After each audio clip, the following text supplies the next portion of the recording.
자, 오늘 귀한 분을 소개하도록 하겠습니다. 우리 조충렬 대표 되시는데요. 이분은 대표님이신데 그 안동 데일리 이 신문 이런 쪽에 대표로 일하시고 부정선거에 대해서 굉장히 신경을 많이 쓰시는데, 원래 제가 역사적으로 보면 조 씨가 머리가 좋더라고. 조 씨가 전반적으로 머리가 좋아요. 그래서 이 조 씨가, 죄송해요, 예수를 안 믿으면 머리가 좋아서 아내를 속이고 바람을 잘 펴요. 네, 조 씨가 전반적으로 그래. 전반 씨가. 그래서 우리 이 귀한 조충렬 대표님을 모시도록 하겠습니다. 이 앞으로 좀 오시죠. 네.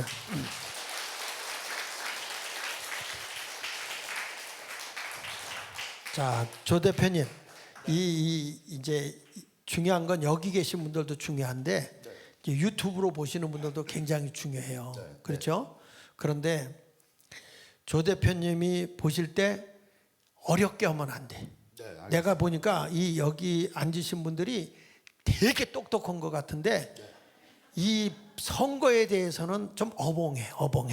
그 잘 이해를 잘 못해요. 그래서 말을 쉽게 해주시고 좀 이렇게 잘 풀어주셨으면 좋겠습니다. 네, 알겠습니다. 최선을 다하겠습니다. 네, 고맙습니다. 아니, 제가 하시는 거 보니까 잘하세요. 잘하는데도 이게 이제 전문 용어도 들어가고 뭐 하다 보니까 그런 게 있거든요.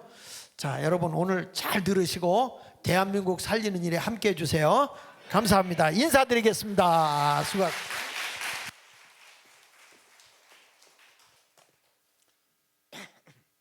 네, 안녕하십니까. 저는 방금 소개받은 그 조충렬이라고 합니다. 저 이제 조 씨 말씀하셨는데 제가 바로 우리 조선시대 유명한 그 우리 학자가 있었죠. 그 조광조라고. 그 우리 집안이라서 저는 저기 경상도라 가지고 지금 안동 영양 이렇게 있다가 이제 좀 안동에서 고등학교까지 나오고 이제 서울로 유학 온 거죠. 그리고 영국까지 갔다 왔습니다. 자, 제가 여기까지 하고 여러분들 그리고 시청하시는 유튜버를 시청하시는 분들께 제가 시청하시는 분들은 제가 못 뵈니까 여기 계신 분들에게 많은 정보를 원하십니까? 아니면은 두세 가지 정도라도 정확하게 이해를 하고 싶습니까? 예, 많은 정보 정확하게. 그럼 그렇게 하도록 하겠습니다. 뭐 이 부정선거가 이게 지금 부정선거를 지금 하는 세력이 이게 지금 들통났다, 규명이 된다 하면 이 사람들은 뭐죠? 반란이죠. 국가 내란 반란입니다. 사형입니다. 사형. 자, 그래서 우리가 그냥 이렇게 뭐 놀러 가고 이런 게 아니죠. 이것은 상대방, 우리의 적이죠. 부정선거한 세력은 반헌법 세력이고, 그다음에 반헌법 그리고 반민주, 그리고 지금 대한민국의 중앙선관위를 보니까 어떻습니까? 권위 썩을 대로 썩었고 뿐만 아니라 권위주의에 완전히 매몰돼 가지고 지금 우리가 독립기관이고 헌법기관인데 우리 감사할 수 없다 그래가지고 이번에 터져 나온 것이 바로 인사비리죠. 그것만이 아니겠죠. 그 더 깊숙이 들어가면은 부정선거가 자행됐다 이런 말씀을 제가 드립니다. 자, 바로 우리 PPT 하겠습니다. 네, 지금 그 사진이 지금 보이는데, 그림에 사진이 보이는데, 우리가 지금 그 중앙선거관리가 얘기하는 것은 우리가 실물 투표지를 가지고 투표를 하고 실물 투표지를 가지고 개표까지 한다 이런 얘기를 하고 있는데, 여러분 생각은 어떻습니까? 아니죠. 아닙니다. 왜 그러냐?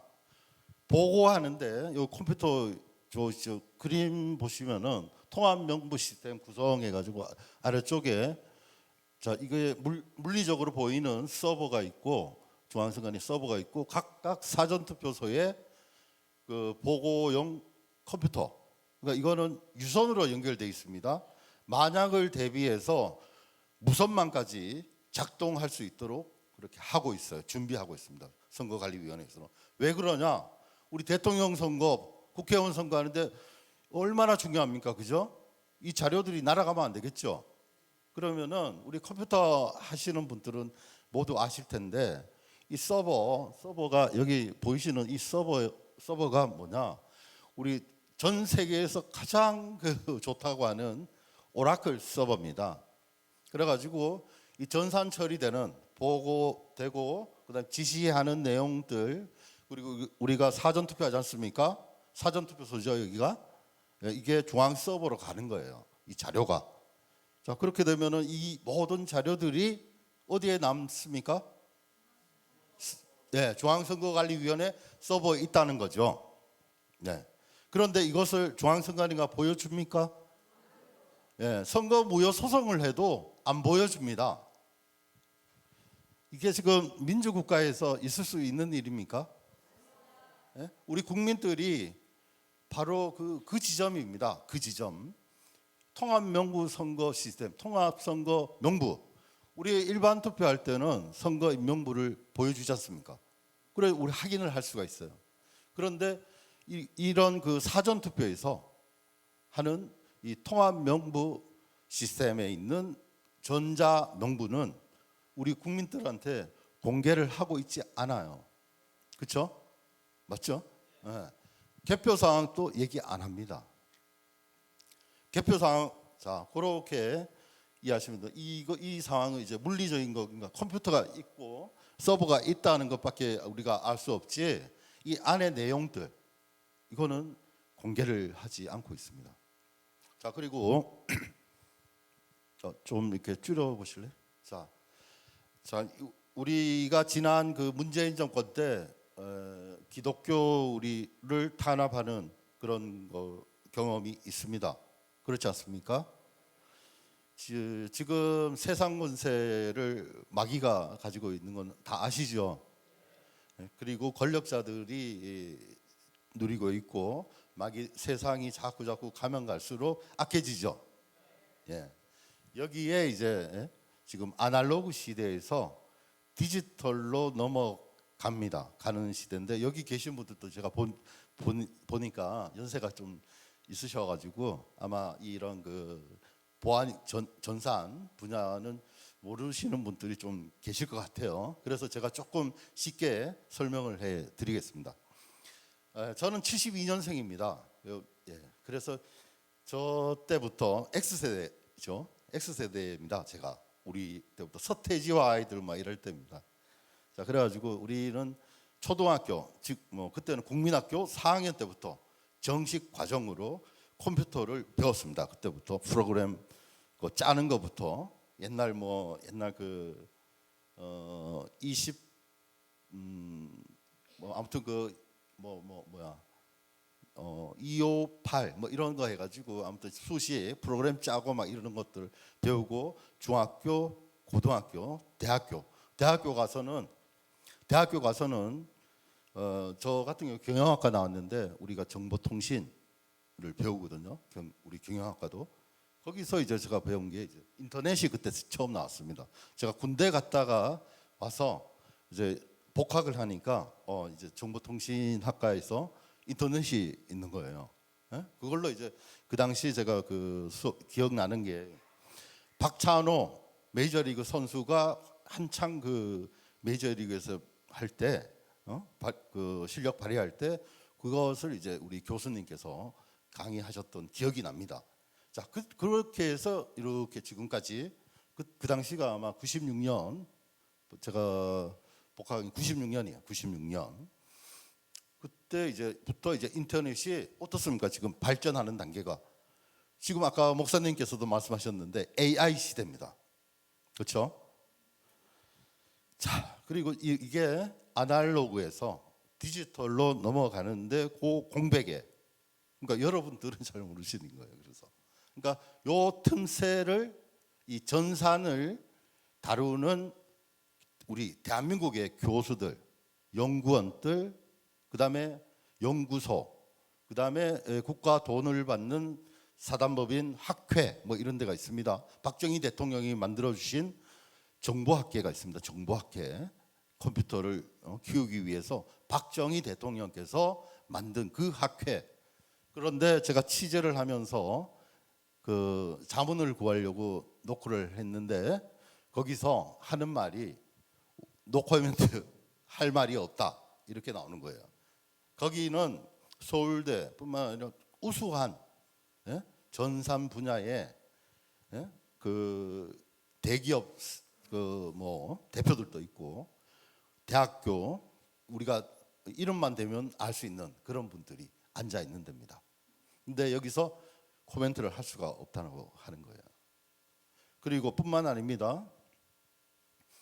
그 제가 취재하면 너무 힘들었어요. 취재가 굉장히 힘듭니다. 이게 왜냐? 이게 전부 아까 말씀하셨듯이 이 거대한 어둠의 세력들의 카르텔이 형성돼 있어가지고 취재가 너무 힘들었어요. 그래가지고 그렇지만은 이 어려움을 저는 이 자리를 빌어서 우리 그 지금 현재 대한민국 국민이면서 지금 아르헨티나에 살고 계신 국제 선거 전문가가 있습니다. 한국인으로. 그분의 지도 편달을 받았기 때문에 제가 기자가 뭘 알겠습니까? 이 분야 알 수가 없죠. 하기 굉장히 어렵습니다. 어려운 분야입니다. 그러니까 얘기를 해도 못 알아들으시는 거예요. 그래서 오늘 제가 가급적이면 최대한 쉽게 설명을 해드리겠습니다. 그리고 이게 뭐 지금 한다고 다 끝이 아니고 이게 너무 어려운 분야가 있기 때문에 오늘은 제가 말씀드리는 두세 가지만 집중적으로 말씀드리겠습니다. 전반에 얘기한 거는 이런 아날로그 시대에서 디지털로 넘어가면서 이 전산을 만지는 컴퓨터를 다루는 이 세력들이 이 마귀들과 손을 잡았다. 돈하고 연관이 다 된 겁니다. 이 말씀을 드리겠습니다. 그리고 다음 페이지로 넘어가겠습니다.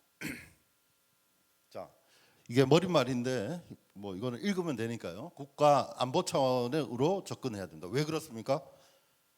지금 현대 사회는 전쟁으로 나라를 그 찬탈하는 게 아닙니다.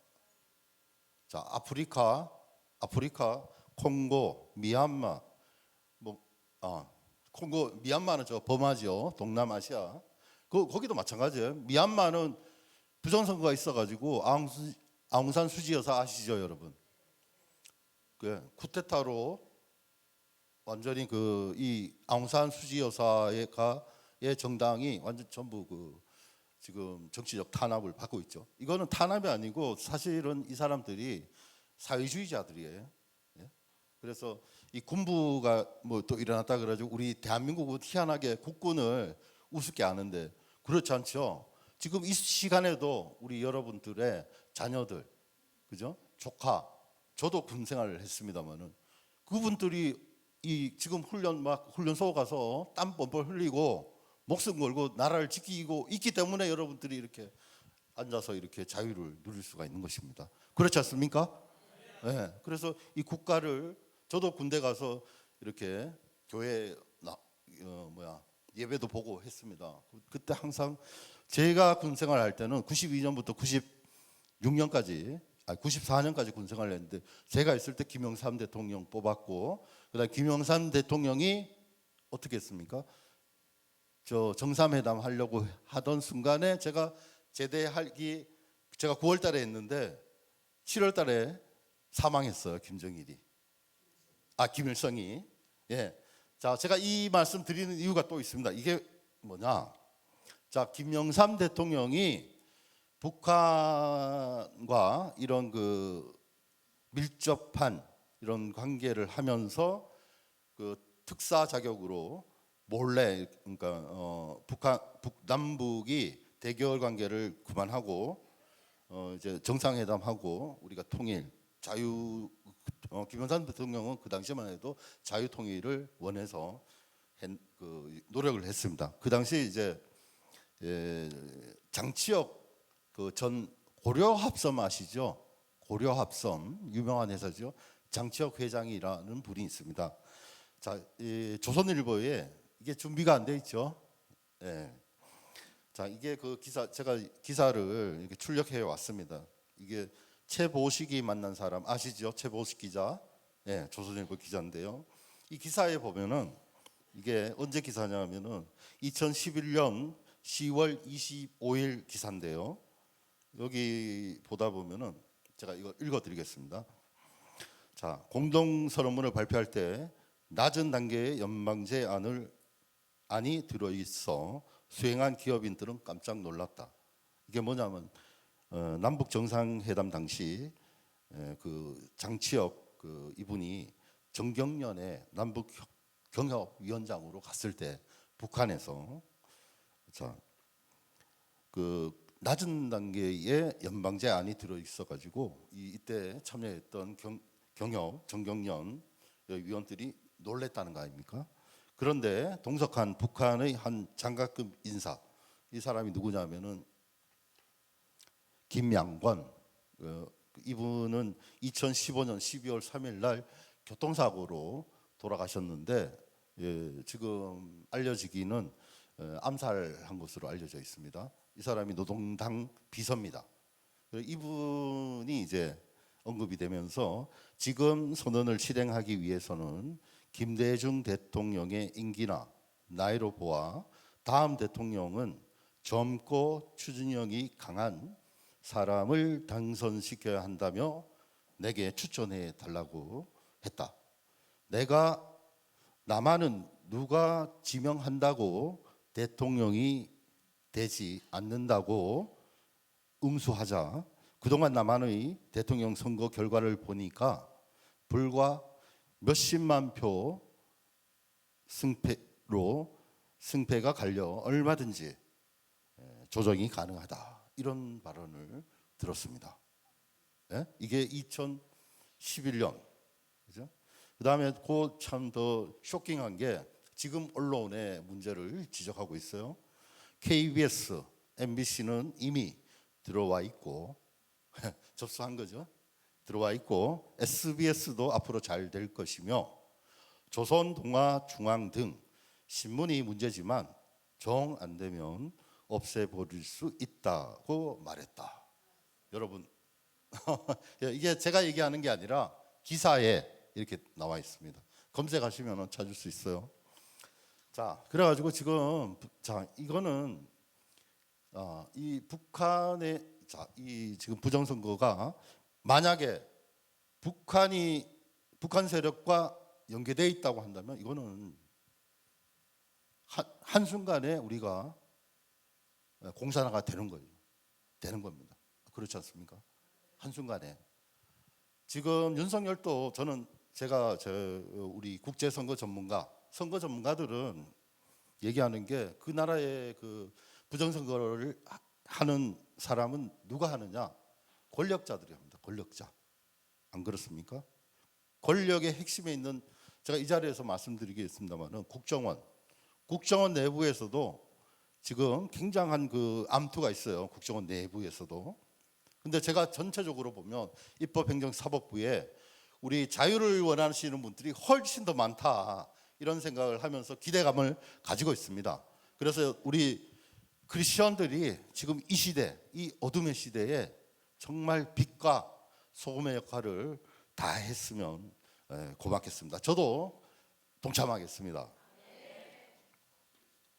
자, 그래서 제가 성경에 요한복음 7장 18절에 스스로 말하는 자는 자기 영광을 구하나 자기를 보내신 분의 영광을 구하는 자, 바로 그 자는 참되며 불의가 없음이라. 이런 말씀이 있습니다.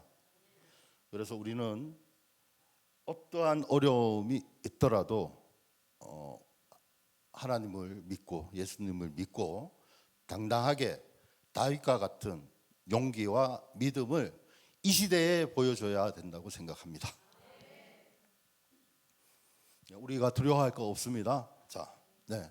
그 다음에 또 넘어가면은 자, 대한민국 부정선거는 아까 전환기 시대가 아까 아날로그에서 디지털로 넘어가는 이 시대에 이 대전환 시대에 이게 그 첨단 IT 사기 대국민 사기 범죄입니다. 예? 그래서 사전 투표 시스템은 첫 번째 말씀드릴 것이 이제 이건데요. 공인 인증을 받지 않았다 이런 문제를 제가 지적할 거고, 그 다음에 두 번째는 비밀 선거 원칙을 위반해가지고 여러분들 사전 투표하신 분들은 사전 투표하신 분들이 누구를 찍었는지 알고 있다는 겁니다. 그게 만약에 유출된다면 여러분들 어떻게 되겠습니까? 안 되겠죠. 불순 세력에 넘어가면은 그게 여러분들 성향이 나오는 거예요. 네, 그런 거죠. 그 말씀을 드리겠습니다. 자, 다음 페이지로 넘어가겠습니다. 다음 페이지 안 되나? 장애가. 예. 다음 페이지 넘어가기 전에 그럼 제가 말씀을 드리겠습니다. 아까 첫 번째로 GS 인증. 자, 우리가 사용하는 우리가 뭐 여기 이런 모든 기기들은 옛날 KS 인증 아시죠, 여러분?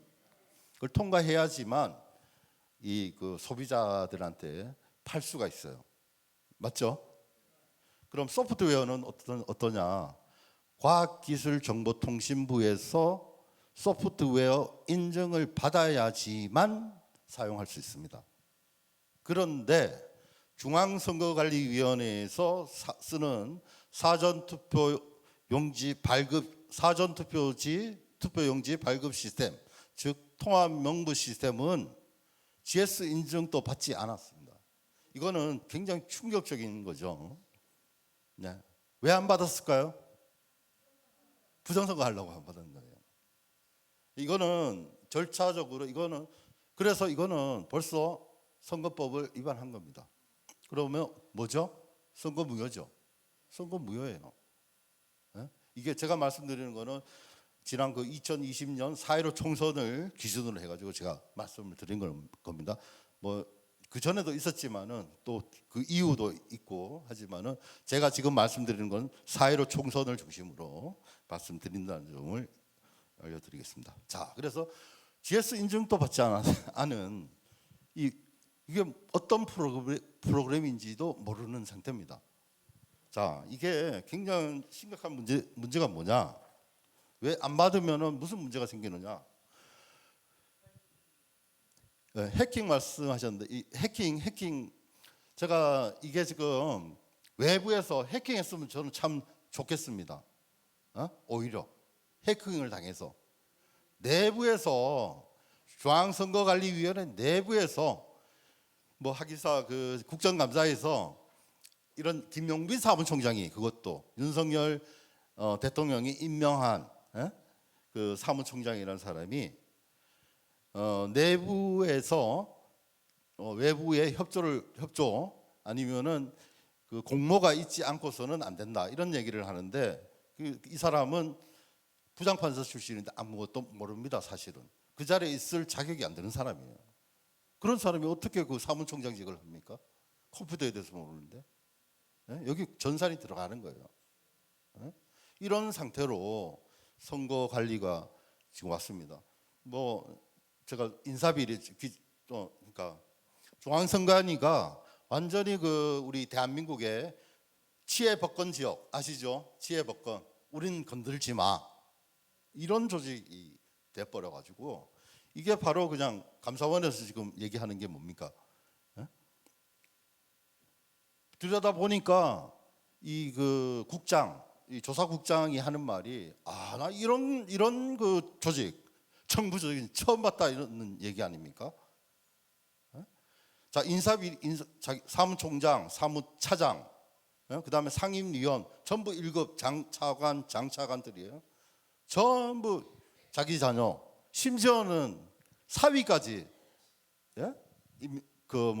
중앙선거관리위원회 국가직, 지방직에서 국가직으로 옮기면서 그것도 감사를 하니까 증거인멸까지 이렇게 하는 조직이 바로 중앙선거관리위원회입니다.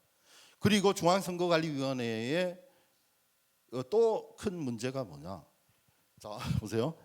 위원장이 대법관이면서 뭡니까? 장관급이죠. 노태학 중앙선거관리위원장.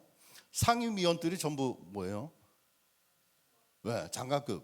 장관급입니다. 사무총장 뭐죠? 장관급이에요. 사무차장 차관급입니다.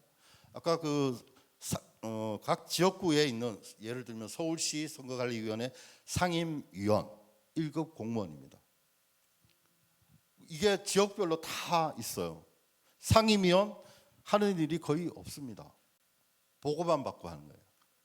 자, 그리고 우리 또 문제는 이 부장판사들이 지역구 위원장을 겸직하고 있어가지고 이상민 지금 행안부 장관이 얘기를 했습니다. 기사로 통해서 보도된 내용입니다. 자기가 판사 시절에 위원장을 했는데 나는 바지 사장이었다, 이렇게 실토하고 있습니다. 실제로 이 부장판사들이 위원장직을 이 개표장에 가시면은 이제 위원장을, 각 지역 위원장을 보실 수 있는데 이 사람들은 선거 업무에 대해서 몰라요. 위원들도 모릅니다. 그럼 누가 하느냐? 사무처에서 하는 거예요. 사무처, 사무국장, 선거 담당관, 그다음에 괴장, 이렇게 해서 직원들이 이렇게 쭉 있는 거죠. 그러니까 이게 지금 이런 엉터리, 완전히 엉터리다. 그리고 바지 사냥, 그러니까 부장 판사들을 앞장 세워놓고 이 직원들이 온갖 특혜를 누리고 있는 겁니다. 법적으로. 자, 법적으로라는 말은 뭐냐? 국회에서 국회의원들이, 이게 그냥 만들어지는 게 아니죠. 국회의원들이 동조한 겁니다. 자, 그래서 국민의힘, 더불어민주당, 민주당은 말할 것도 없죠. 그리고 그 아래에 있는 더불어민주당 아래에 있는 아까 노동당이라든지 정의당이라든지 이건 뭐냐? 이렇게 해놔야 사회주의하러 가는 거예요, 그냥. 그리고 지금 윤석열 정부가 지금 하는 거, 지금 우리가 지금 자유마을 왜 만들었습니까? 주민자치위원회 때문에 만든 걸로 저는 알고 있습니다. 주민자치위원회가 뭐죠? 이게 글자만 바꾸면 뭐가 되죠? 인민위원회입니다. 여기에 엄청난 권한을 준다는 거 아닙니까? 여기까지 제가 이렇게 흐름이 이렇다는 거 말씀드리면서 다시 이제 떴으니까 또 말씀드리겠습니다. 자, 지금 보시고 있는 화면에 이제 사전 투표 시스템 인증 문제를 지금 제가 말씀드리는 건데요. 자, 문제의 근원은 바로 이겁니다. 이 출발이 인증도 받지 않고 이 시스템 어떻게 프로그래밍이 됐는지를 국민들한테도 알리지 않고 정당에도 알리지 않아요. 정당에도 심지어. 그래서 여기서부터 이게 깜깜이, 그러니까 불법 프로그램입니다. 이 자체가 인정받지 않은 거. 이거는 제가 취재한 것이 다음에 있어요. 자, 그래서 이제 인증 문제는 그 다음에 또 있으니까 또 좀 이따 얘기하고요. 통합선거인명부가 마찬가지 투표 아니요. 전으로요. 죄송한데. 예. 자, 저기 이렇게 사전 투표 시스템이 이렇게 1번 통합선거인명부, 그다음에 사전 투표 관리 시스템, 세 번째 개표 관리 시스템, 그다음에 네 번째 검증인데 이게 전혀 이 중앙선거관리위원회가 협조하지 않습니다. 국민에 대해서, 국민한테. 지난 그거는 2020년 21대 국회의원 선거 무효 소송을 보면 여러분들이 쉽게 확인할 수가 있습니다. 그래서 깜깜이 선거는 민주주의의 적이죠. 그죠? 자, 우리가 공정성을 담보하는 것은 뭐냐? 투명해야 된다는 겁니다. 투명. 투명.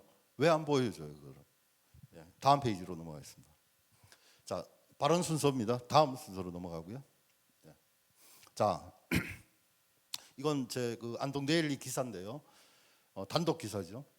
4.15 총선 사전선거 부정 의혹의 핵심인 통합선거인명부 시스템 GS 품질 인증 대상 아니다, 이렇게 주장하고 있는데, 자, 이것이 라는 중앙선관위의 선거소송의 답변이 허위인 것으로 밝혀져 파장이 예상된다, 이 기사죠.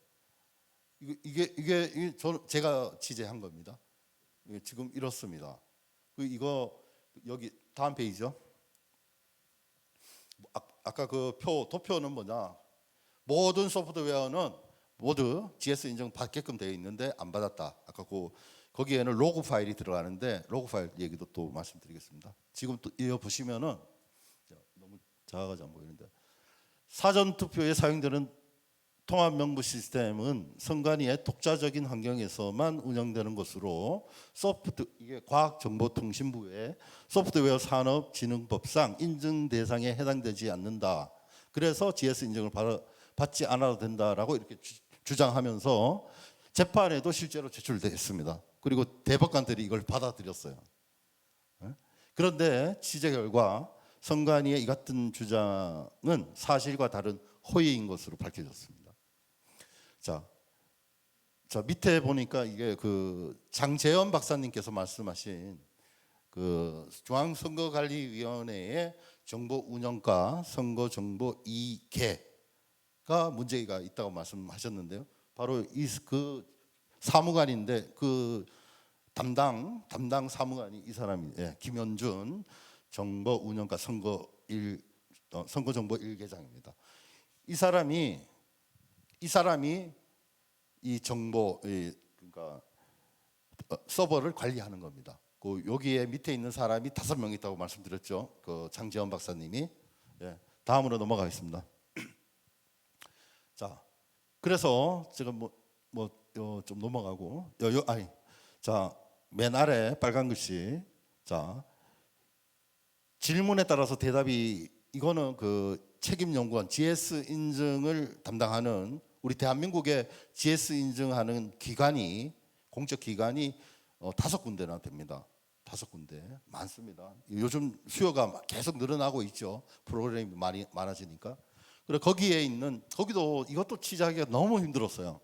왜냐 이게 다 이 선관위에서 다 찍어 누르는 거예요. 그런데 노력하니까 하나님이 보호하사 걔 중에 책임연구원이에요.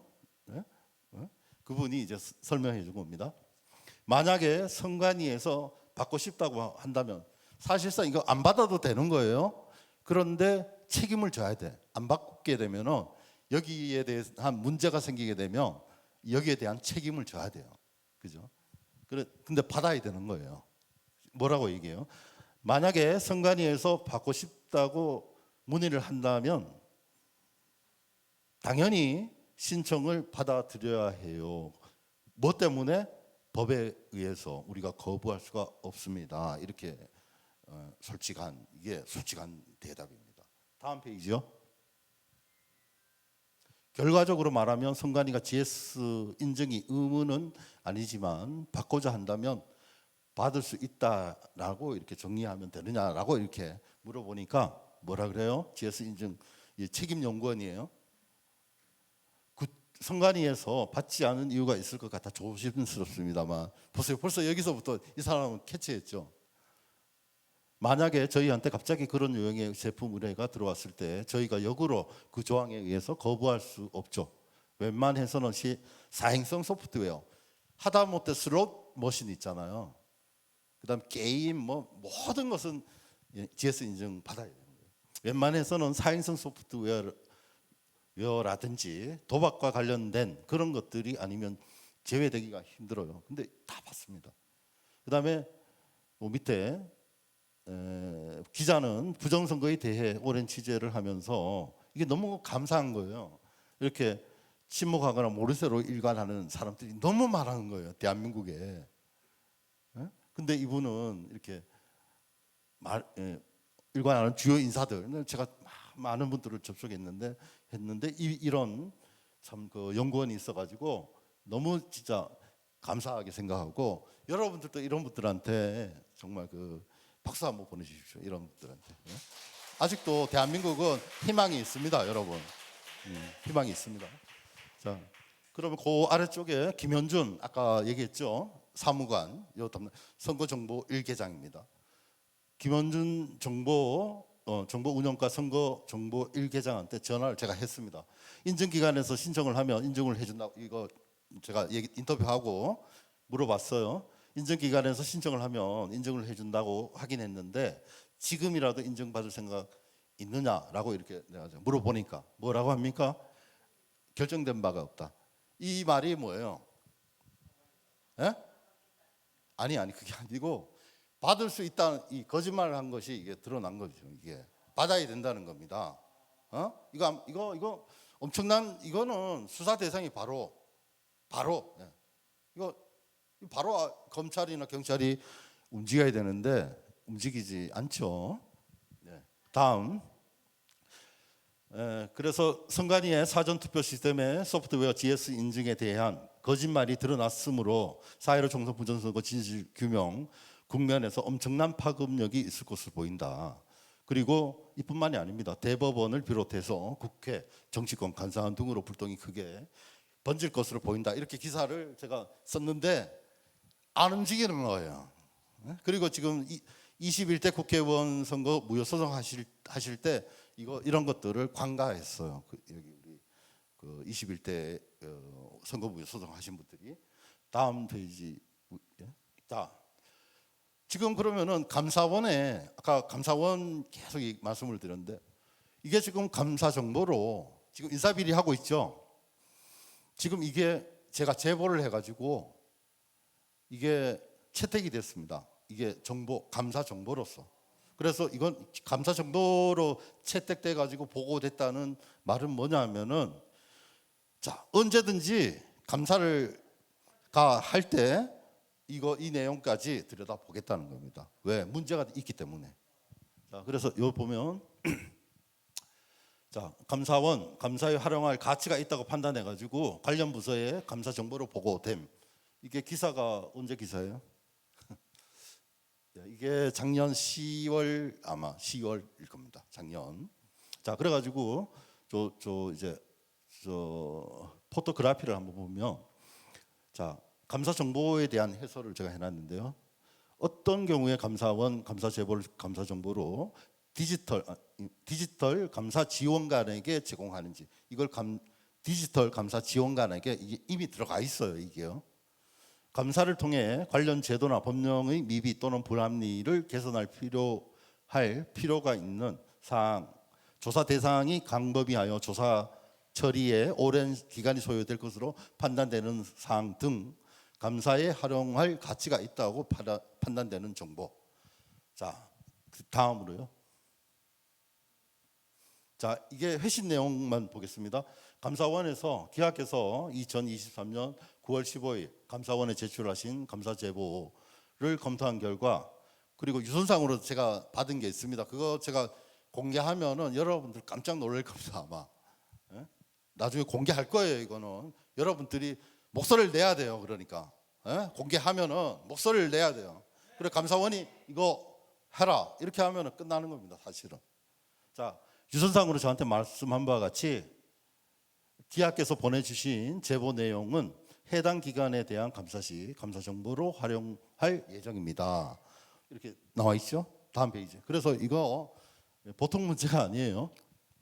자 만시지탄이지만 감사원 감사와 별도로 관련 분야 전문가들도 중지를 모아가지고 장지원 박사님 같은 그런 분들 중지를 모아가지고 현재의 사전투표 통합 명부 시스템, 사전투표 용지 발급 시스템, 소프트웨어 관리 문제점 재발 방지를 위한 검증제도 관련 개선 방안을 제시해 정직하고 투명한 디지털 선거 제도가 정착될 수 있도록 최선을 다해야 할 것 같습니다. 다음 페이지요. 자, 이게 또 웃긴 게 개인정보보호위원회 여러분들 아십니까? 개인정보가 굉장히 중요하기 때문에 이게 오래전에 생겼어요. 근데 개인정보보호위원회에 물어봤더니 개인정보 침해라는 겁니다. 왜 그러냐? 이거는 단순한 개인정보도 아니에요. 누가 누구를 찍었는지 알 수 있는 정보를 중앙선관위가 가지고 있다. 이 얘기거든요. 이게 지금 놀라운 거죠. 자, 이거 단독 특정이에요. 특정 오던데요. 이게 2022년 날짜가 잘 안 보이네. 예, 이게 아무튼 요 기사 대한민국 자유민주주의 선거의 사활을 위해 중대한 결정의 기로에 선 대한민국 국민들 해가지고 이게 벌써 2022년도에 나온 기사입니다. 네? 네. 아 9월 22일 2022년 9월 22일자 기사인데요. 보세요. 자 비밀선거 원칙에 위배됨을 과감히 공식적으로 인정하고 요거는 탄자니아 얘긴데 1995년에 아프리카 남부에 해변 도시인데 나라인데 탄자니아라고 있습니다. 거기에 잔지바르라고 이렇게 연방 국가인데 섬이 있어요. 섬나라가 연방 국가로. 95년도에 아날로그, 이때는 완전히 아날로그 시대였죠. 아날로그로 투표하는데 다음 페이지로 넘겨주시죠. 자, 여기 보시면은 요 사진이 이게 바로 그 탄자니아에서 이제 투표용지입니다. 사람 얼굴까지 있죠. 그런데 여기 보시면은 자, 사진 있는 데가 투표용지고요. 거기 기표하는 란이 있죠. 그 위에 뭐가 있죠? 일련 번호 있죠. 002202. 그다음 왼쪽에도 002202 이렇게 해가지고 같이 있습니다. 자, 그래 절치를 하고 이걸 절치를 하죠. 중간에 절치를 해서 이거를 투표용지 교부 확인서 해가지고요. 이거를 관리를 해, 선거관리위원회에서 이거를 표시해가지고 자, 그래가지고 일련 번호가 있죠. 이 일련 번호하고 그 다음에 여기 투표용지에 일련 번호 있지 않습니까? 요 기표를 하지 않습니까? 한 것을 선거관리위원회 가지고 있으면은 이게 악용이 됐단 말이에요. 비밀선거 원칙. 왜냐? 그 일련 번호를 연결하면은 누가 투표했는지 알 수 있죠. 그래가지고 이게 바로 그 문제가 돼가지고 탄자니아는 2000년부터 총선부터는 일련 번호를 없앴습니다. 예, 그렇게 아프리카에서도 그렇게 했습니다. 이게 디지털로 넘어온 것이 이제 한국의 전자선거. 이게 전자선거입니다, 사실은. 엄격하게 말하면. 근데 중앙선관위는 실물 투표지 가지고 한다 이런 헛소리를 국민들을 완전히 바보 등신으로 하는 거죠, 이게. 예? 자, 넘어가겠습니다. 자, 여기는 이제 전산 기록 열람의 필요성. 이건 주권자의 의무이자 권리입니다. 자, 이 지금 선거관리위원회가 안 보여주는 거예요. 안 보여줘. 예? 요 앞선에 제가 말씀드릴 것이 그 지난번에 은평구 선거관리위원회에서 새벽 3시에 새벽 3시에 사전 투표함 보관 창고에 웬 사람들이 들어가 가지고 봉인을 뜯고 해송용 봉투를 막 집어넣는 거 보셨죠? 자, 근데 그것은 절차적으로 그게 있어요. 근데 여러분들 모르시죠? 아는 사람 어디 있습니까? 다 모릅니다. 이거는 국회의원도 몰라요. 예? 어떻게 합니까? 안 가르쳐 주는데. 예, 그래가지고 예? 그러니까 여기에 대해서도 사실 고발을 했는데 이게 적용이 안 되는 게 제가 그 공보과에 전화를 했습니다. 이거 가지고 너네가 홍보를 했으면은 야, 세상에 모르는 상태에서 새벽 3시에 누가 들어가 가지고 봉인한 거. 우리 목사님 성경책에 봉인 얘기 나오죠? 봉인이 뭡니까? 영어로는 seal인데 뭐예요? 원본 그대로를 증거하는, 담보하는 겁니다. 보증하는 겁니다. 그게 봉인이에요. 근데 대한민국, 그 얘기할 건데, 대한민국의 봉인지 보셨죠? 플라스틱에 그것도 붙였다가 뗐다가 이름 그거 써놨는데, 아니 그게 관련 일련 번호가 없습니다. 일련 번호가. 그렇죠? 일련 번호가 없다는 얘기는 뭐냐? 관리를 안 하겠다는 얘기입니다. 이게 선거 관리하는데 이거는 안 되는 거죠. 이거는 실수 이런 우리가 행정을 잘못했다 이걸 뛰어넘어 가지고 의도가 있는 겁니다. 왜 관리 번호 안 넣습니까? 근데 웃긴 거는 투표하면은 홀로그램까지 있고 번호가 있습니다. 거기에 일련 번호가. 근데 봉인지에 안 했어요. 그 이유는 뭐냐? 그것도 부정선거를 하기 위한 그 불순 세력들의 의도가 거기에 있는 것이다. 그래서 외국 제가 지금 사진이 안 되죠? 제가 나중에 드린 거 혹시 방송국 예. 예. 좀 넘겨 보실래요? 예. 여기 잠깐만요. 자, 자, 여기가 보자. 이 나라가 여기가 어디냐? 뭐야? 파키스탄 맞아요, 파키스탄. 제가 예, 됐어. 맞습니다. 자, 파키스탄 총선에서 이제 사진을 제가 캡처해 왔는데요. 체인 오브 커스터디라고 말 혹시 들어보신 분 있습니까? 연계 보관성, 이거 설명을 다 해놨습니다. 증거 보관의 연속성, 관리 연속성, 미국의 증거법에서 증거 보존의 주체나 관리가 단절되지 않고 연속적으로 승계되었는지 판단하는 것이다. 자, 그리고 밑에 실, 봉인, 실을 무력화시킨 대한민국 선관위 뭐냐? 4, 5일 동안 왜 보관하고 있겠습니까? 예? 이게 드러난 것이 전주시 완산구의 개표 상황표가 있는데요. 혹시 개표 상황표 좀 찾아보실 수 있나요? 아니 그거 아니고요. 뒤쪽 계속 가보시죠. 지금 준 거 말고 제가 파워포인트로 준 거예요. 조금 더. 예, 여기 좀 죄송한데 개표 상황표 좀 보여주시죠. 크게 개표 상황표는 좀 크게 좀 되나요? 자, 이게 2020년 4.15 총선에서 부정선거 확실한 증거. 한동훈 위원장 비대위원장이 기자들이 질문을 했습니다. 부정선거 어떻게 생각하느냐 했더니 확실한 증거가 나온 게 없다 이런 얘기를 하는데 바로 확실한 증거가 이겁니다. 전주시 완산구 삼천삼동에서 관내 사전 비례대표 개표 상황표인데요.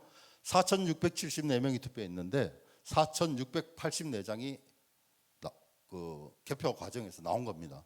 그래가지고 이거를 이렇게 될 경우에 매뉴얼로 원인 규명을 하게끔 돼 있거든요. 해도 10장이 많은 거예요. 그러니까 위원과 위원장들이 여기 다 이 도장 찍어가지고 확정 공표한 겁니다. 그죠? 이거는 공직선거법 178조 3항에 있는 대로 그 위원과 위원장은 정당이나 후보자의 수를 정확히 세워서 확정 공표하라고 이렇게 나와 있습니다. 그래서 확정 공표한 게 바로 이겁니다. 그 밑에 서명이 있고요.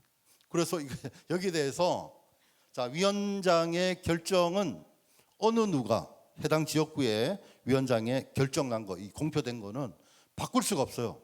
재판을 거치지 않으면은 확정된 겁니다. 확정된 거. 자, 그런데 여기에 대해서 YTN 아시죠? YTN 이 좌파 방송입니다. 지금 뭐 조금 바뀌었는지 모르겠습니다만은 부정선거 없다라고 하는 방송국이에요.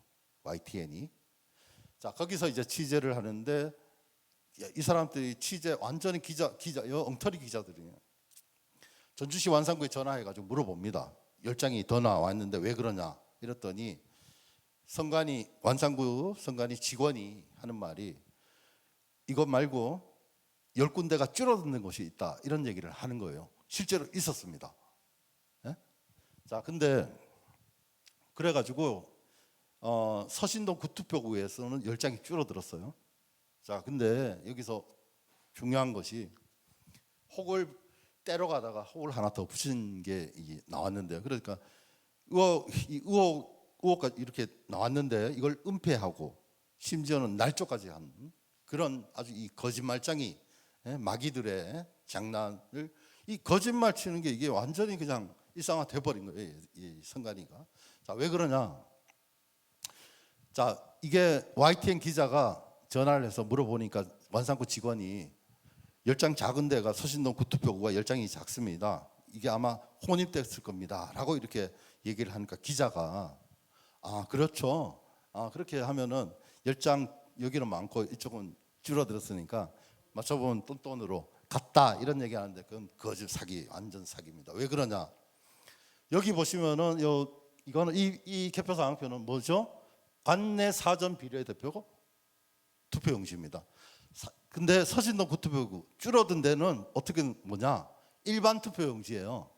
일반 투표 용지는 여러분들 아십니까? 1년 번호 절지해서 주죠. 그다음에 사전 투표 용지하고 색깔도 다릅니다.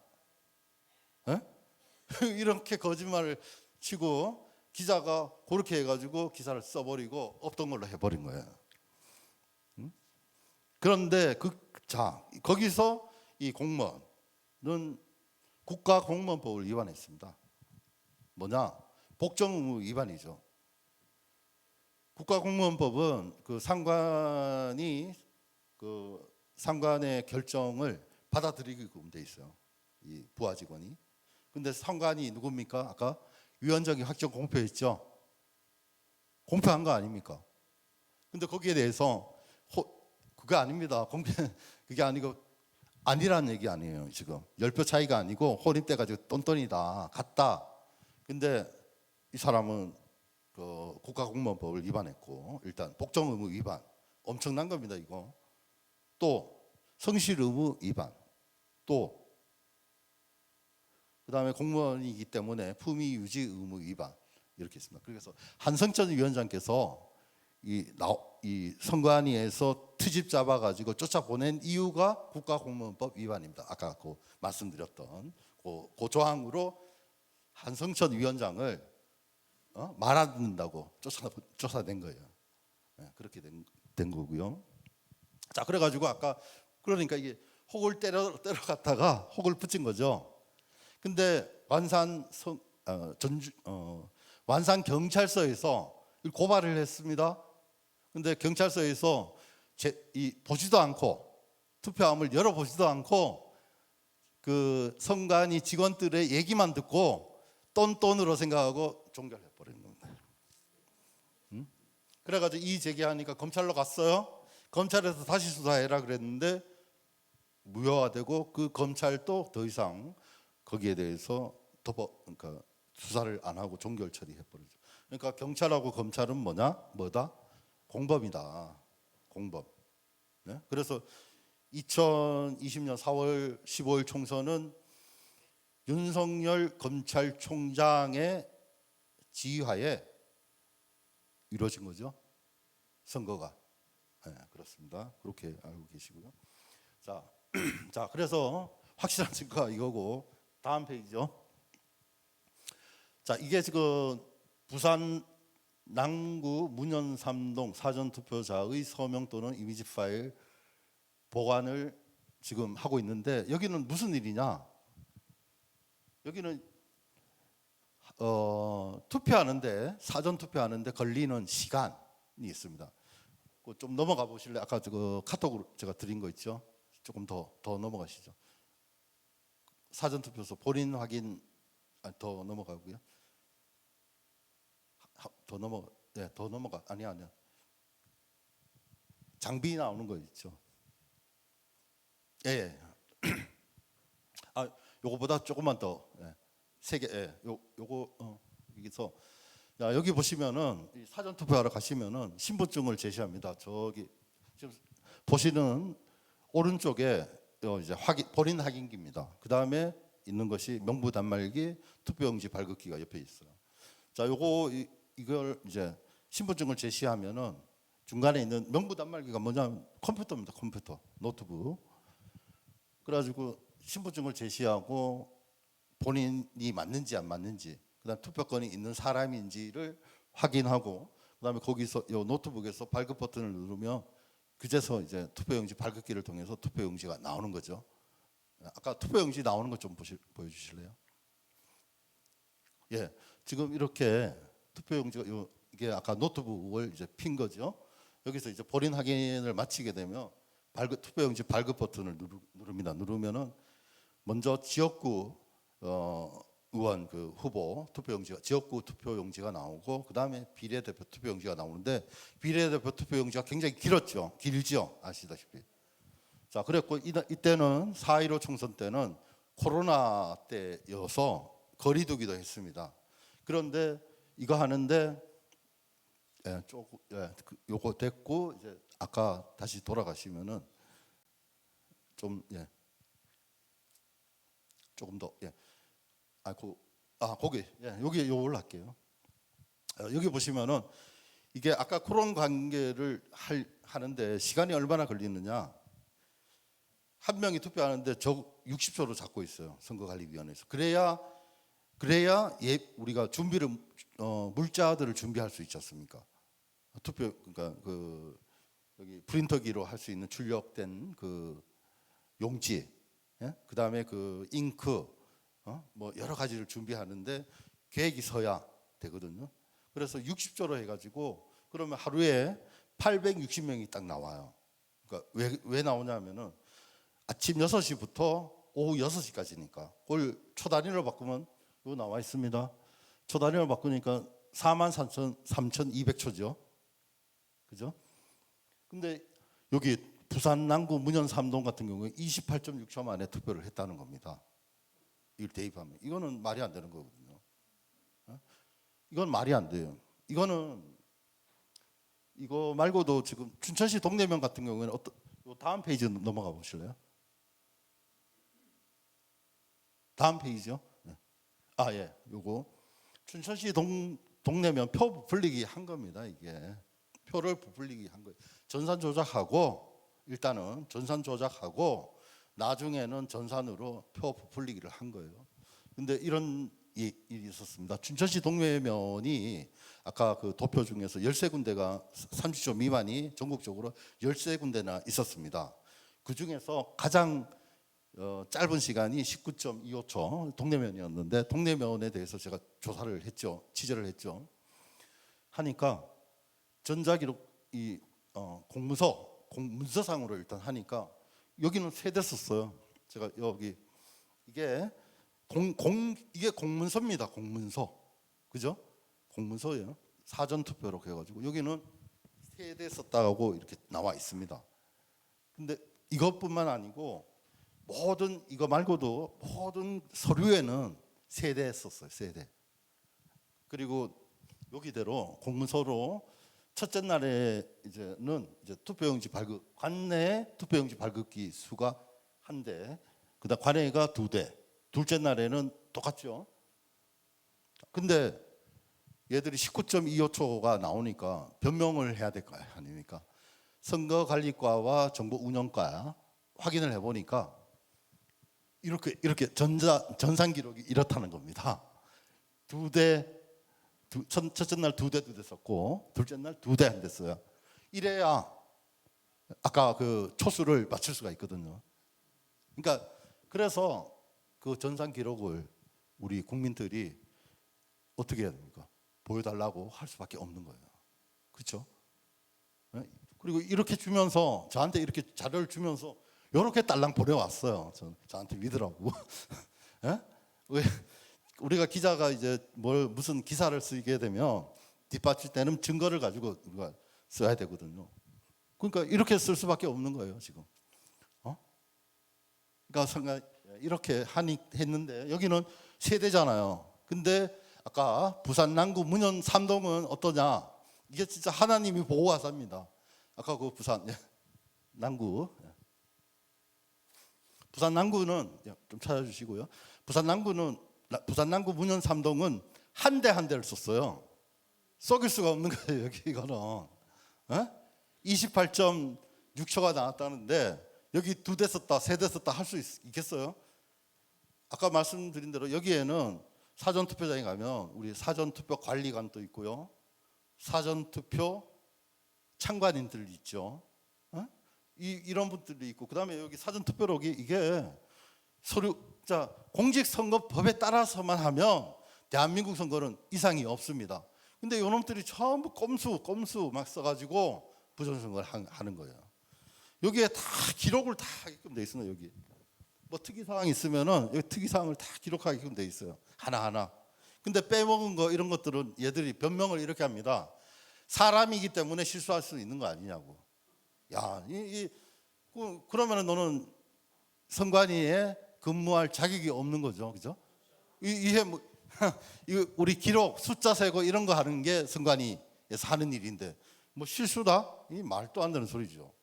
그러니까 이 정도로 타락한 도덕적으로 완전히 타락하고 이 완전히 아나무인 치해법권 그리고 특권 의식 판사들이 다 대주고 그다음에 뒤에 누가 있느냐 이렇게 쭉 취재하다 보니까 누구냐 결국은 국정원이다. 저는 이렇게 결론을 보고 아까 말씀드렸던 그 윤석열 그 정부가 이거 수사 안 하고 있죠.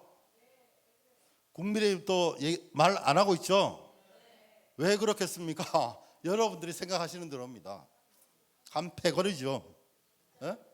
그래서 이것은 완전히 아까 디지털 시대의 어둠의 세력이자 우리 크리스천 하나님을 적대하는 그런 세력들로 우리가 반드시 발본색원해야 한다고 생각합니다. 이걸수로 제가 마치고 좀 질문 받고 하겠습니다. 더 좀 시간이 있으면 제가 또 나머지 또 말씀드리면 좋을 텐데 오늘 여기 좀 많이 그죠? 예. 예. 자, 좋은 질문인데요. 자, 우리가 선거인수, 자, 우리 선거라고는 선거인수는 뭐냐? 이 예를 들면 우리가 반장 선거를 하는데 60명이 우리 한 반에 60명이잖아요. 60명 있는데 근데 그날 선거 때 반장 선거하는 날 결석이나 지각을 했습니다. 그럼 그 사람은 선거인수에 포함돼요, 안 돼요? 아니요, 포함되죠. 근데 투표수에 포함이 안 되는 거죠. 그죠? 예. 그러니까 이런 것들, 그러니까 이거 이런 교육이 돼야 되는데 일부러 안 시키는 겁니다. 얘들이. 예. 그것도 유권자 수, 유권자라 하는 것이 통틀어서 아까 말씀드린 선거인 수가 유권자 수예요. 예? 유권자 수. 투표 수는 뭐냐? 투표한 사람을 얘기하는 거예요. 그러니까 이런 굉장히 이런 거 어렵게 해놓고 아까 말씀드린 은평구 같은 경우 새벽 3시에 일반 보통 사람이 새벽 3시에 그렇게 하면 당연히 의심하고 뭐 할 수밖에 없지 않습니까? 그래서 쏙 들어간 거예요, 그게. 네네. 네. 예.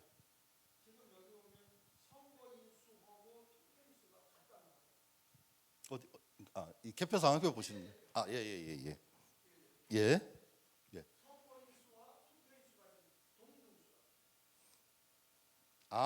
이게 뭐냐? 제가 목사님.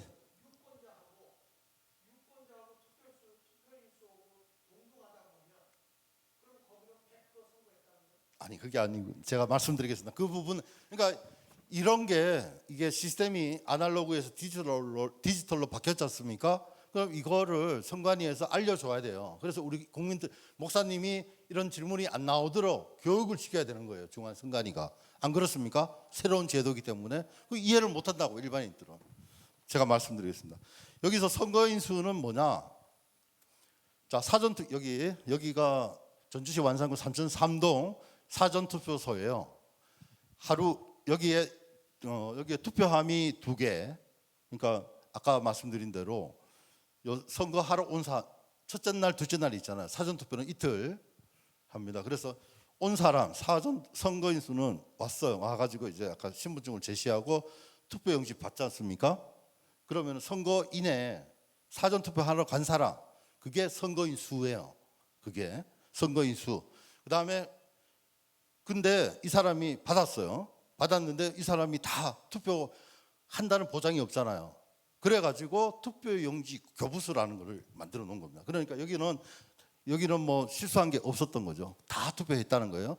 선거하러 간 사람이 4,674명이 선거하러 가서 신분증 줬고 또 투표용지 발급을 4,674명이 받은 거죠. 예. 그런데 개표장이 갔더니 4,684장이 나왔다는 겁니다. 이해되셨습니까? 예.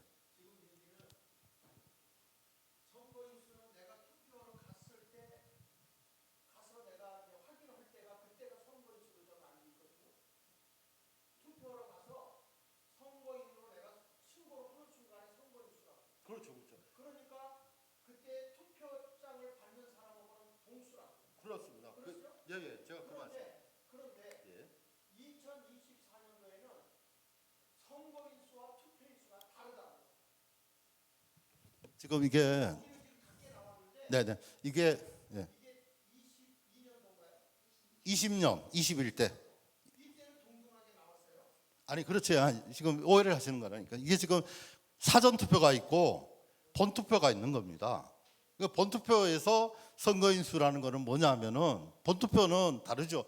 본 투표는 여기 투표권자예요. 우리 그 예를 들면 제가 은평구에 사는데 예를 들어서 은평구로 치면은 은평구의 인구가 예를 들어서 뭐 46만이다. 그럼 그 사람들이 다 전체가 선거인 수가 되는 거예요. 근데 이 사람이 투표하러 가야 투표인 수가 되는 거죠, 그죠? 네, 이렇게 되는 거예요. 그러니까 이런 교육을 중앙선관위가 해야 되는데 안 하는 거예요. 저하고 같이 토론 좀 할게요. 자, 선거인 수가 예를 들면 이제 사전 선거에 가서 내가 신고를 하잖아요. 그런데 선거인 수가 만약에 사전에 공포가 된다면 사전 투표에는 선거인 수가 나올 수가 없죠. 그렇죠. 몇 명이 온다는 걸 어떻게 알아? 목사님 이거 한번 보십시오. 이게 지금 서신동 그 투표구인데요. 이게 일반 투표, 본 투표입니다. 그러니까 여기 한번 선거인수하고 투표용지 교부서 보세요. 다르죠. 아니 그러니까 지금 비례대표 사전 선거를 내가 한번 얘기하면 사전 선거에 투표로 온 수가 선거인 수가 몇 명인지 모른단 말이에요. 그렇죠? 그런데 어떻게 선거인 수가 딱 나와 있다고요? 아니 그게 아니라 사전 투표하러 간 사람이 선거인 수입니다. 그러니까 선거인 수. 그렇죠. 예, 신분증 제시한 사람. 그러면 몇 명일 줄 알고 거기다 산정을 했느냐 이거야. 어디에 선정을 합니까? 아니 사전에 몇 명이 올 줄 알고 어떻게 미리 산정인 수를 놓냐고. 그러니까 아까 말씀드린 대로 이게 아까 제가 롤 용지 하루에 최대 투표할 수 있는 사람 수가 아까 860명 이렇게 선거 절차 편람에 나와 있습니다. 이거 초과할 수가 없어요. 그런 계획이 있기 때문에 다 아까 목사님 말씀하신 것처럼 장비들을 다 준비해 놓는 거예요. 여유를 남기고, 그죠? 부족하면 안 되죠. 그래서 여유를 항상 그 10에서 20% 정도 남겨놓고 하는 겁니다. 이제 목사님 궁금한 거. 그래서 제가 선거인 수하고 투표인 수는 동등해야 된다고 생각하거든요. 왜냐하면 사전 선거에 와서 내가 그 주민등록증을 스캔하잖아요. 스캔하죠. 그럼 내 검지를 찍죠. 그러면은 거기서 나오는데 문제는 페이퍼에 내가 사인으로 내가 왔다고 하는 건 사전 선거 그 관내 선거에는 없어요. 관내 선거에는 무슨 얘기냐면 내가 신당동에 사는데 지금 저 상계동에서 내가 투표를 하게 되면 관내 투표를 한 거죠. 상계동에서 투표를 해서 신당동으로 보내는 걸 관내 투표라고 그러단 말이야. 그렇죠. 신당동에서 신당동을 투표하는 건 관내 투표고요. 그렇습니다. 그러면 관내 투표를 하는데 거기에 가서 내가 신고를 했어요. 이거 주민등록증으로. 그런데 페이퍼에 이분이 신당동의 식구라는 사인이 없다고. 그렇죠? 그게 없어요. 잠깐만. 명부가 없다고. 명부가. 그러니까 그게 아까 제가 말씀드렸던 선거 통합선거 명부입니다. 그거를 확인해 줄 수 없다는 게 지금 중앙선관위의 문제점입니다. 그러니까 부정선거가 되는 거예요. 그렇죠. 몇 명이 거기에 와서 했는지 아무도 몰라. 여기서 말씀도 하시니까 목사님께서 그래 그게 오늘 그 말씀하신 그게 포인트라고. 그렇기 때문에 포인트예요. 그래서 확인을 우리가 민주국민들은 당연히 국가에게 요구를 할 수 있는 거예요. 확인하자고. 자, 그리고 하면 되겠지 아시는지 모르겠네요. 얼마 전에 3월 17일인가 19일인가 체포가 됐습니다. 왜 체포됐냐면은 자, 방금처럼 관내 사전투표인 경우에는 깜깜이에요. 깜깜이. 왜 그러냐면 아까 노트북 아까 보셨지 않습니까? 사전투표하는 요 노트북에 나와 있는 기록만 확인해 가지고 사전 투표록에 기록하거든요. 그러니까 이거는 이게 맞는지 안 맞는지를 뭘로 확인해요? 없어요. 목사님 말씀하신 대로. 근데 관내 같은 경우에는 봉투에 담잖아요. 끝나고 나면은 사전 투표가 6시 마감되면은 함을 열어 가지고 다 세 가지고 여기 명부 단말기 노트북과 대조해 가지고 사전 투표록에 기록해요. 근데 관에는 그게 없습니다. 그래서 창간의 사각지대, 그죠? 이렇게 사기를 치는 거예요, 이게. 예? 그래서 그거를 방지하기 위해서 아까 그 용감한 시민이에요. 대한민국 국민의 주권을 지키기 위해서 불법 카메라입니까 그게? 주민센터 알권리. 그래서 그거를 행정안전부에서 이상빈 장관 대통령이 뭐라 그랬느냐? 선거 질서를 위하는 거예요. 그게 공정한 선거 질서를 방해하는. 이게 아니라 거꾸로죠. 중앙선거관리위원회가 이런 일을 하지 않음으로 해서 민주시민이 시민의식을 발휘해서 한 거 아닙니까? 그러면은 이분 어떻게 해야 됩니까? 석방하라고 해야 되는 거 아닙니까, 여러분? 저 이 말씀을 드리고 싶습니다. 네. 그 한 가지 더 물어볼게요. 그 취재를 하셨으니까. 자, 우리가 사전 선거를 이게 관외 선거를 하는데 그걸 했을 때에 이제 산정값 내가 볼 때는 설정값이 매겨졌다고 생각을 해요. 미리. 왜 그러냐면 지금 사전 선거에 기권표가 있습니까? 사전 선거는 온 사람 자 신분증 냈고 투표용지 발급을 받은 것이 아까 그 나와 있잖아요 자료로 기권이. 근데 그때 투표용지를 기권이라는 거는 기권표가 요번에 참 목사님 말씀 잘하셨네. 요번에 희한하게도 이거 보셨지만은 기권표가 엄청 많은 거예요. 너무 많은 거예요. 이거는 선거 관리를 자신들이 스스로가 관리를 잘못하고 있다 이거거든요. 근데 요게 부정선거와도 밀접한 관련이 있을 수가 있습니다. 네, 제가 물어보는 거는 기권표가 상당히 많잖아요. 그런데 이 사람들 얘기할 때 내가 거기 가서 투표를 안 하고 그냥 나갔다는 겁니다. 근데 우리나라 법에는 투표권을 가지고 가면 구속당이잖아요. 투표한 용지를 내가 갖고 가면 구속당하게 돼요. 맞아. 그렇잖아요. 맞습니다. 그러니까 투표용지를 분명히 이거는 못 가져가는 거예요. 그러면 했는데 어떻게 거기에 기권이 나오냔 말이에요. 기권이 반드시 해서 봉투에다 넣어야 되는 거죠. 그런데 그게 기권이 나왔다는 거는 이 사람들이 저는 이렇게 보는 거예요. 지금 산정값 이 사람들이 설정값을 컴퓨터에다 넣어놓고 몇 표에서 몇 표가 나오게 했는데 표가 덜 나온 거야. 그러니까 어떻게 하냐면 기권에다 집어넣고 무효표에다 막 집어넣는 거예요. 그러면 무효표가 몇 표가 나오냐? 대한민국은 세계에서 제일 지식이 많은 나라예요. 똑똑한 나라예요. 131만 표가 나왔어요. 4점 비례대표에서만 그의 4.4%가 나왔다는 것은 이거는 대한민국을 모독하는 일입니다. 그래서 이거에 부정선거라고 제가 얘기하는 건데 지금 여기서 보면 동의합니다. 맞습니다. 지금 말씀하면서 무효표와 그 기권표, 그러니까 무효표하고 그 다음에 기권표가 너무 많다는 거가 우리에겐 이거에 대해서 좀 기자분이 잘 다뤄줘야 될 거라고 저는 생각을 해요. 그리고 지금 그전 거에 보면 이 비례대표나 사전선거의 당일 투표의 숫자, 선거인수와 투표인수가 똑같거든요. 20년도에는 여기 보세요. 선거인수. 그러니까 이런 거는 사전 투표일 경우에는 같다니까. 그러니까 지금 여기가 당일 투표한 것도 똑같아요. 아니요, 이거 비례잖아요. 사전이고. 이거는 잠깐만요. 이게 어디 전주완성부? 전주 안상. 이거 같은 거죠. 이게 사전이죠, 두 개 다. 사전. 이건 사전, 이건 비례. 아까 이제 당일은 서신도. 여기. 이건 비례. 요게 이제 비례가 아니라 본투표. 본투표. 본투표는 차이가 나네. 그렇죠. 사전 투표는 똑같고. 사전 투표는 가서 신분증 제시해야 나오니까. 그런데 여기서는 참 희한하네. 사전 투표가 4,674표를 했는데 개표를 해보니까 4,684표네요.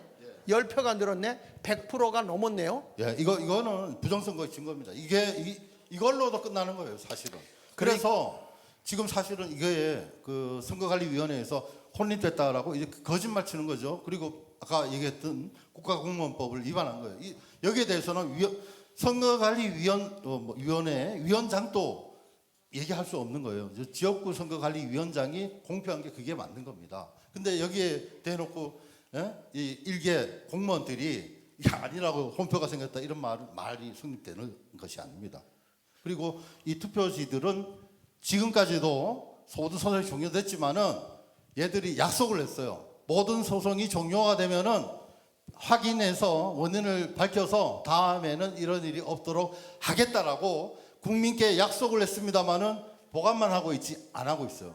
예? 여러분들 그거 쳐들어가도 이기는 거예요. 근데 거기까지 갈 필요 없이 여기 과천에 있는 중앙선거관리위원회 쳐들어가서 점잖게 김용민 사무총장 만나가지고 전주 완산 한번 보자. 이렇게 해도 끝나는 겁니다. 네. 하여튼 지금 보면 아까 이제 스캔 뜬 거 있잖아요. 그 스캔 뜬 거는 컴퓨터에 입력이 돼 있겠죠. 지우지 않는 한. 그렇죠? 그러니까 우리가 페이퍼에다가 선거인 명부는 없지만 가서 이거 공개해라. 그러면 그 공개된 그 당시에 스캔한 표와 비례대표에 투표한 사람이 나온 수를 비교해 보면 숫자가 여기가 많아지면 부정선거잖아요. 그러니까 지금 어느 지역은요 최고 많이 나오는 대표가 나온 데는 115%가 나온 데가 있어요. 그 이런 것들을 우리가 보면서 지금 우리나라의 국회의원들을 우리가 인정할 수 있냐 이 말이야. 당선된 사람은 안 되는 거라고요. 그래서 우리가 이 자리에 모여서 기도하는 거고 이런 귀한 분들을 모셔다가 특강을 듣는 거예요. 그러니까 제가 이제 쉽게 하신 건데도 좀 어렵죠. 어렵대. 이걸 어려워한다니까 굉장히. 그래서 목사가 나서는 거예요. 이게. 예. 자, 오늘 수고하셨습니다. 우리 뜨거운 박수로 고맙습니다. 애쓰셨습니다. 네.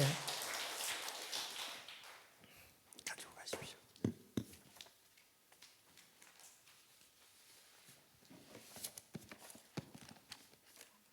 그 아날로그 시대를 살고 계시네.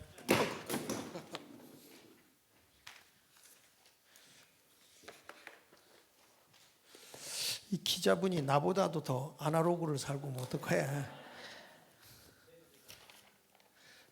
저는 요 안에 다 들어있는데. 자, 여러분 오늘 말씀을 들어보면 이렇게 귀한 기자분들이 낱낱이 지금 파헤치고 있잖아요. 문제는 이런 내용을 파헤쳐 봐도 더 확실한 게 뭐냐면 내가 투표를 했는데 내 지역에서 표가 안 나온 게 이것만큼 확실한 게 어디 있어요. 그러니까 이거를 가지고서 스타트를 하는 겁니다, 여러분. 그러니까 제가 내일 부산에 가서 이제 그런 분들을 지금 다 만나기로 해서 투표 찍은 사람들을 금정구에서 한 번도 안 나온 사람들 다 하고 특별히 자유통일당 당원으로 있는 분들 이런 분들을 다 모시고 와라. 그래서 기자하고 인터뷰하고 나는 8번 찍었다.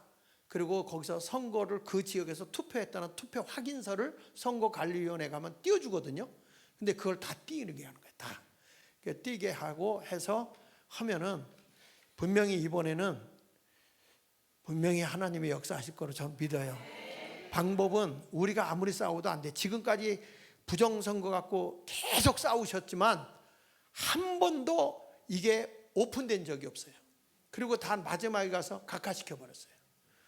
근데 저는 아까 우리 그 대표님이 말씀한 것처럼 대통령도 국민의힘도 이것을 정말 까버릴 그런 마음을 가지고 있느냐? 현재까지는 없다고 봐요. 현재까지는. 그러니까 국민이 혁명적으로 일어나서 제2의 4.19 혁명이 일어나야만 안 되겠다 하고 대통령이 깐단 말이에요. 어떤 분은 저한테 카톡을 보냈더라고요. 나한테 보내서 목사님 부정선거에 대해서 더 이상 하지 마세요. 만약에 이것에 대해서 까불리면 대통령도 탄핵당합니다.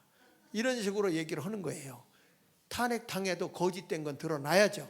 대한민국이 바로 가려면 공산화되면 되겠습니까 이거? 안 되는 거죠. 그리고 대통령은 탄핵 안 됩니다. 왜냐? 이분은 당한 거지 자기가 한 건 아니잖아. 그러니까 이걸 솔직하게 대통령이 이 충청도 사람이 좀 느려서 그렇지 뚝심 있게 할 거라고 봐요. 예. 할 거야 안 할 거요. 그럼 알았시오 그런다니까. 알았시오. 그럼 왜 안 하냐? 왜 알았다고 하더니 왜 안 하냐? 그러면 내가 알아시오 그랬지 한다 그러시오? 이런단 말이야. 그러니까 저도 걱정된 게 그 부분이에요. 예, 제가 집사람하고 이야기했지만은 예, 우리가 이 자료를 가지고 예, 검찰이나 경찰에다가 들이댔을 때 예, 거기서는 알겠습니다. 이제 조사해보니까 이렇게 해놓고 예. 처방을 놓는 거야. 그러니까 우리 이게 걱정되는 거야 이게. 아니 그럴 필요 없고 우리가 나간다니까 길거리로 부정선거 하고 들고 나온다니까 검찰한테 맡기질 못한다고 혁명을 일으켜야 된다니까 지금요. 그런데 이번에 기회가 온 게 미국 상원 의원이 20명이나 왔잖아요. 그 앞에서 터뜨리는 거야 이거. 예, 그 앞에서 터뜨려서 이거를 국제화 시키겠다는 거예요. 국제화. 그래서 내일 부산 내려가는 거예요. 부산 내려가는 거니까 여러분들 그렇게 아시고 앞으로 이 부산에 왜냐면 지금 그 한 표 나온 지역, 두 표 나온, 세 표 나온 지역, 0표 나온 지역에서 몰수표가 막 쏟아져 나와요. 오늘 그 광화문에서 예배하다 정광 목사 어떻게 알았는지 장하길 목사가 부산에 내려가서 조사한답니다. 이것까지 얘기하더라고. 어떻게 알았는지 뭐 정보통이 있나 봐. 그래가지고 하여간에 이거 내려가서 이거 다 조사해보고 우리가 확실한 것만 가지고서 싸우겠습니다. 여러분 위해서 기도 많이 해주시기 바랍니다.